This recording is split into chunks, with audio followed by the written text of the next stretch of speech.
Sweetie, what happened? Carolyn Carr asked her daughter as Missy rushed into her parents' home.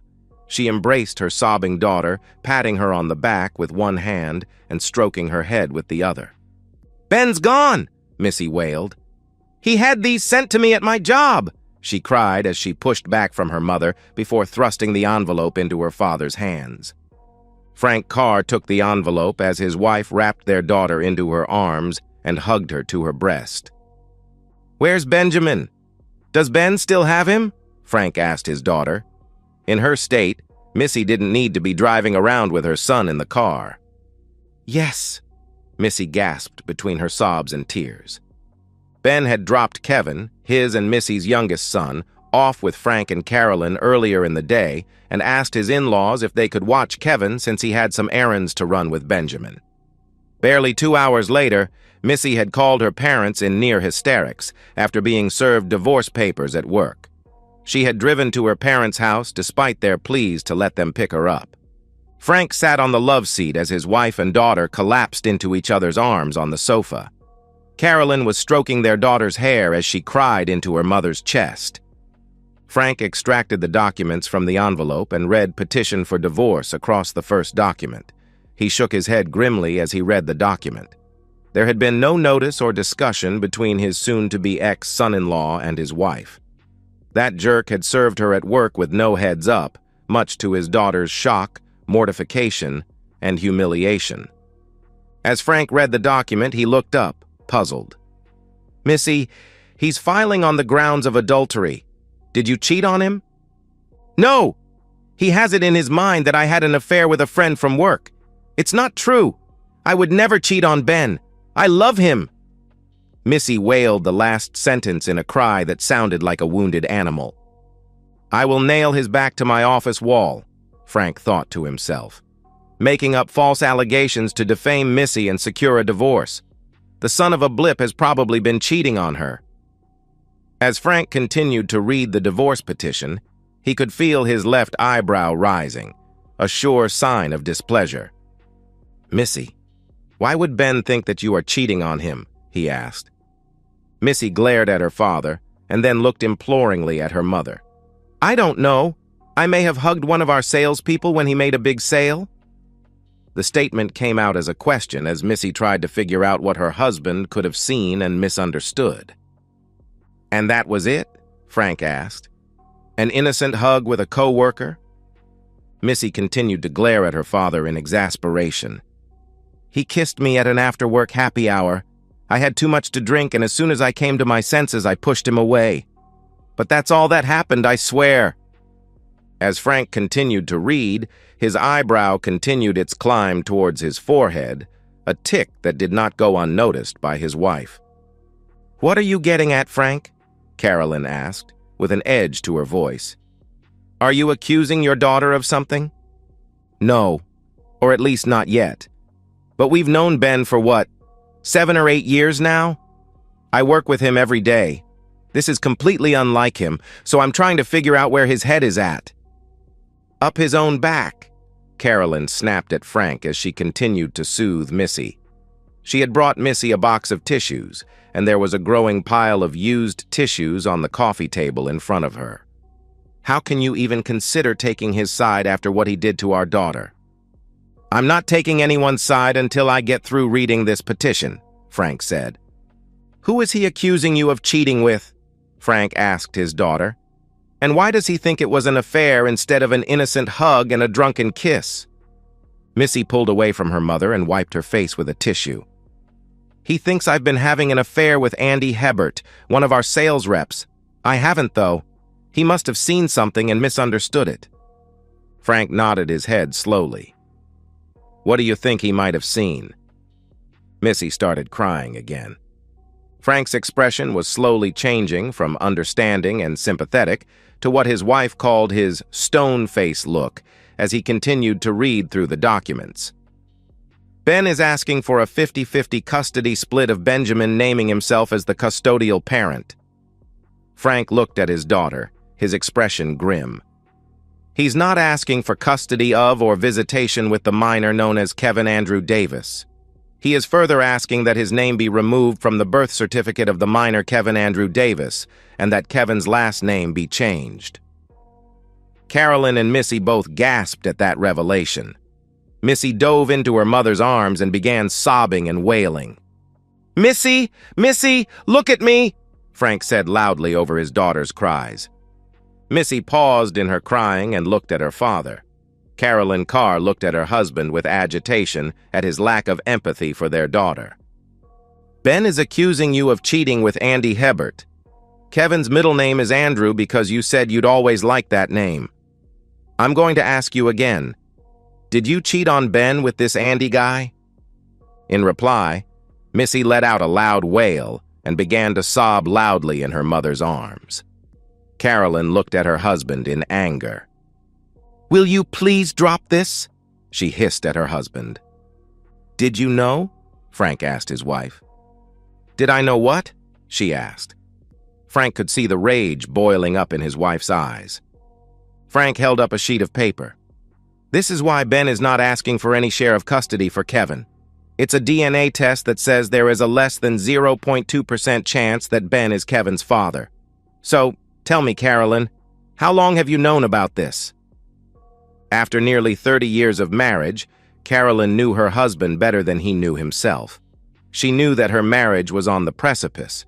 If she admitted to her husband that Missy had told her that from the beginning stages of pregnancy, she was not sure who the father was, then Frank might very well divorce her.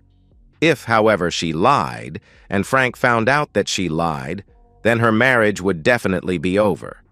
But only if he found out. Carolyn shook her head and rolled the dice. "I didn't know. I'm hearing this for the first time.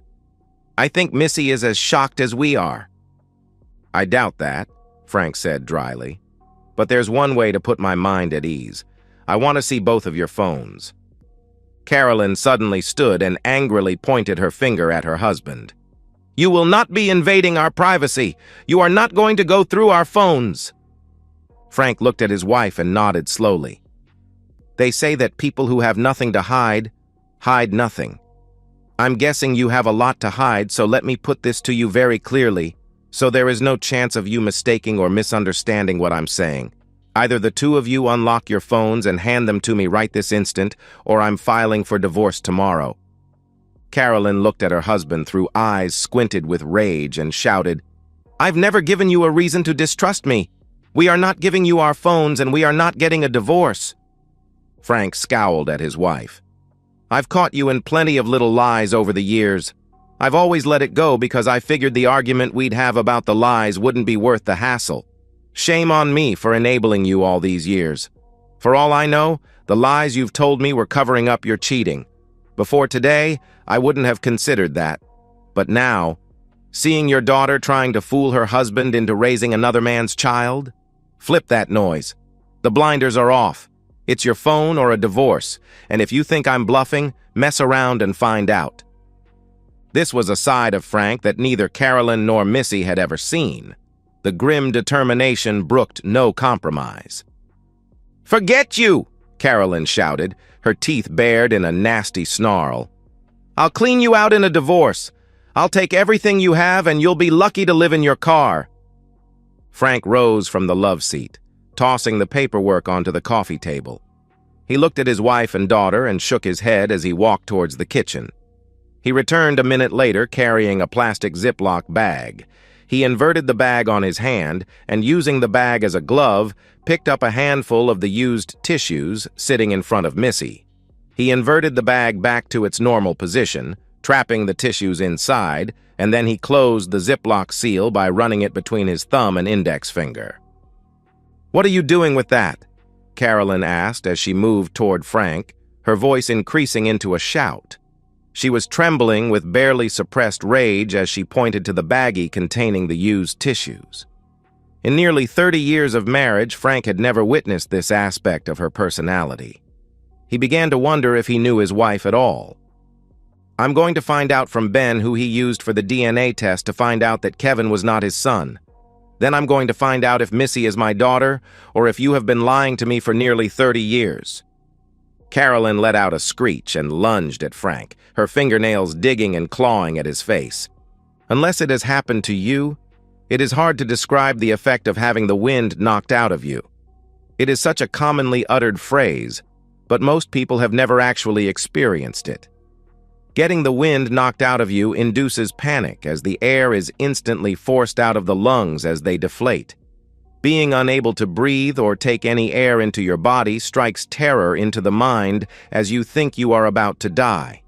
The seconds that it takes the lungs to reinflate feel like minutes as the body struggles to breathe. Frank had taken 6 years of karate in his youth, and although that was 40 years ago, some things you never forget. As his wife's fingernails tore into his flesh, Frank used a palm strike into the upper region of Carolyn's solar plexus. It was not a hard strike. As a matter of fact, Frank knew that it would leave minimal, if any, bruising. But what it did was force all of the air out of Carolyn's lungs, leaving her rolling around on the floor, clawing at the air in terror and unable to breathe. This caused Carolyn to panic, which in turn caused Missy to panic as her mother clutched her throat and tried to breathe. As his wife rolled around on the floor, Frank strode quickly to the back of the house where his home office was located.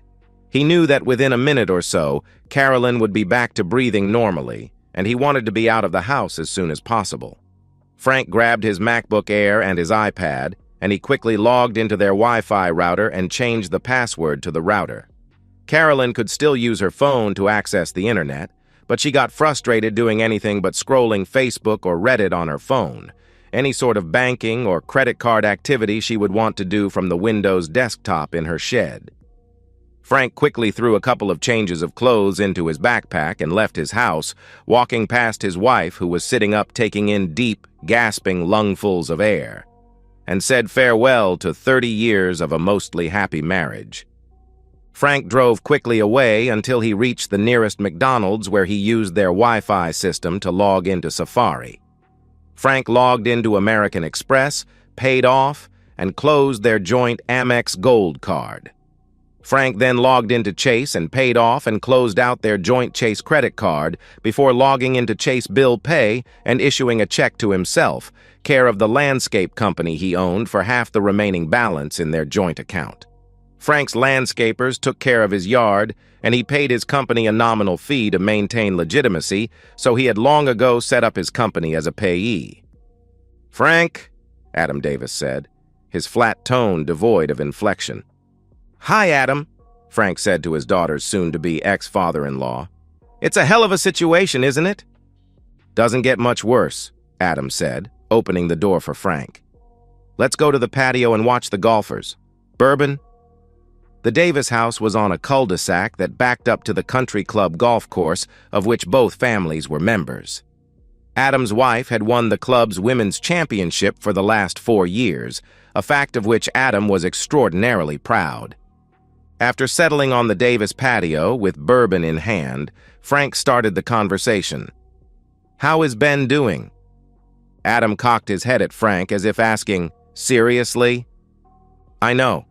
Stupid question. What he's going through is just about the worst thing a man can go through. I would say except for losing a child, but that's exactly what he's going through, isn't it? He's losing his youngest child and you're losing your youngest grandchild. How could Missy do this to him? What happened to that girl?" he asked. Frank sighed and shook his head. "She was always spoiled, and instead of putting my foot down, I just turned a blind eye toward it. I guess that makes this my fault as much as anyone's." Adam shrugged his shoulders. "Maybe, but probably not. She's a grown woman fully capable of making her own decisions and taking responsibility for her actions." Frank nodded his head in agreement before taking a sip of bourbon. "Where's Ben hiding out? I'm guessing he has Benjamin with him?" "They're at the lake house. He doesn't want to see or talk to Missy, and 4 years old is too young to see his mom having a meltdown. It's good Kevin is not even a year old yet. He won't remember Ben. Can't say the same thing about Ben, though. He was so happy to have 2 little boys." Frank shook his head sadly with tears in his eyes. "I don't blame him. I don't much want to see her either. Or her mother. Turns out my sweet, loving wife has known all along that there was a chance Ben wasn't the boy's father and didn't say a goddamn thing to me about it. Now I'm suspicious that I'm not Missy's father and I've left Carolyn." "Sweet Jesus," Adam said, exhaling slowly. "Just as I was thinking this couldn't get any more messed up, you said, 'Hold my beer.'" Frank lifted his drink to Adam in silent acknowledgement.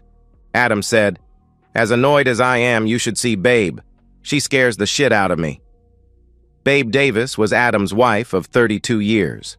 A rancher's daughter and a gifted athlete all through high school and college, she had been named after world-famous athlete and Port Arthur, Texas native, Babe Didrikson Zaharias. Like that Babe Davis, nee Landry, had excelled in tennis and golf throughout high school and college. Babe had even spent a year playing against pros as an amateur in LPGA tournaments before becoming pregnant with Ben. "If it wasn't for Missy being Benjamin's mother, I seriously think she would shoot Missy dead. I've never seen her so angry," Adam continued. Frank shook his head. "Keep her reined in. I don't want her getting in trouble because of those two cheating women. It's bad enough I'm probably going to jail." "You? Jail? What the hell, Frank? Does it have anything to do with those Band-Aids on your face?" Frank had stopped at a CVS to pick up Neosporin and bandages for his face before arriving at Adam and Babe's house. Frank nodded his head as he related to Adam the story of grabbing Missy's used tissues for DNA testing and Carolyn's subsequent attack on him before he punched her in the stomach. "Jesus Christ, Frank." Adam looked at Frank with respect. "Ordinarily, I wouldn't go along with hitting a woman, but damn, if there was ever anyone that deserved a good kicking. She did, but I know those two are going to come up with a different story, so I figure I'll be arrested soon. That's what I wanted to talk to you about. Can you reach out to Ben and let him know he'll need to manage by himself for a while?" His son-in-law not only worked for Frank's landscaping company, but had bought into the business and now owned a quarter of it. "For sure. He's got a burner phone and I'll make sure it's okay to give you the number." Their conversation was interrupted as Adam's wife, Babe, walked through the kitchen and entered the den. She looked coldly at Frank and, without taking her eyes off the visitor, asked her husband, "What's he doing here? And why were the police pulling up just as I pulled into the driveway?" "Relax, hon. Frank's on Ben's side in all this. Turns out Carolyn knew all about Missy's affair and that Kevin might not be Ben's child. Frank's left his home." Whatever Adam was going to say next was interrupted by the ringing of the front doorbell. Babe answered the door to the police and, at their question, turned to Frank, who nodded his head. "I figured this was going to happen," he said, as he walked to the door to greet the officers, who promptly had him turn around and submit to being handcuffed. The officers sat Frank down and asked him for his version of events. When he described Carolyn's attack on him and his defensive actions, showing them the scratches on his face, the officers were sympathetic but unmoved. "If you had called us right then and there, she would probably be the one being arrested instead of you." "I'll have Ben get your attorney on it," Adam said. Babe hugged Frank as the police escorted him out of their house. 6 months later, and the storm had mostly died down. Missy fought Ben on the divorce, first demanding counseling and then, when that was denied, making the terms so onerous that Ben would have to relent and reconcile. DNA testing revealed that Missy was Frank's daughter, a result of which his feelings were decidedly mixed. He would always love Missy because she was his daughter. However, he had no respect for her. They had very little contact with each other, and Frank did not anticipate that changing anytime soon. She had refused him any contact with his grandson, Kevin. Based upon Frank's booking photograph, which clearly showed nail marks and scratches on his face, Frank was found not guilty of the Class C misdemeanor assault upon his wife. Frank divorced Carolyn. He did not trust her, nor did he respect her. She, too, had fought the divorce, and her attorneys threw up roadblock after roadblock and would have continued to do so if Carolyn and Missy had not been mugged in the parking lot of a nightclub they had visited together. Although they were unable to describe their attacker, parking lot cameras had recorded a small man dressed in all black and wearing a ski mask, wielding what appeared to be a thin, weighted rod, relentlessly attacking both women. The recording showed the two women repeatedly being struck by the steel rod until the rod was bent and misshapen. From their hospital beds, the pair maintained that they had no idea who had attacked them and that the only person with a motive was Missy's husband, who was trying to divorce her. But given his height of 6'3", Ben Davis was immediately ruled out as a suspect. Although there was an open investigation into the assault, there were no leads and no suspects. The two women, although severely injured with several broken bones and missing teeth, were not permanently injured. Carolyn and Missy stopped going out to nightclubs, and with their paranoia about further attacks increasing, spent most of their time in their house sniping at each other. They allowed their divorces to proceed unimpeded. The custody of Benjamin was decided at 50-50, with Ben being the custodial parent. Neither Ben nor Missy was awarded child support or spousal maintenance. Ben's name was removed from Kevin's birth certificate, and a court-ordered DNA test revealed that Andrew Hebert was Kevin's natural father. Andy was ordered to pay child support to Missy. Andy's wife filed for divorce on the grounds of adultery, and Andy was required to pay both child support for the 3 children he had with his wife, plus court-ordered spousal support for her, since at Andy's insistence, his wife had been a stay-at-home mom since the birth of their first child. This effectively left Andy in a state of penury from which he was unlikely to ever recover. With the support and love of his parents, Ben was able to weather the storm that his cheating wife had caused to blow his way. He continued to work for Frank and continued to buy into the landscape business. His son Benjamin was healthy and happy except for the times he had to stay with his mother at Carolyn's house. Those visits saddened him because his mother seemed to be either angry with his father or crying despondently over missing him.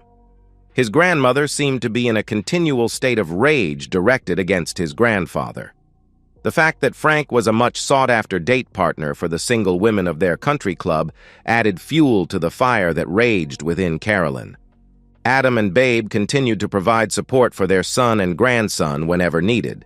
Babe won the women's golf championship for the 5th straight year, despite being short of 4 iron in her set of golf clubs. And that's the end of today's story. If you enjoyed it, please give this video a thumbs up and drop a comment below. Your support helps the algorithm push my content further. If you're new to the channel, don't forget to hit that subscribe button. It really helps me keep creating more stories for you. Thanks for watching, and I'll see you in the next one.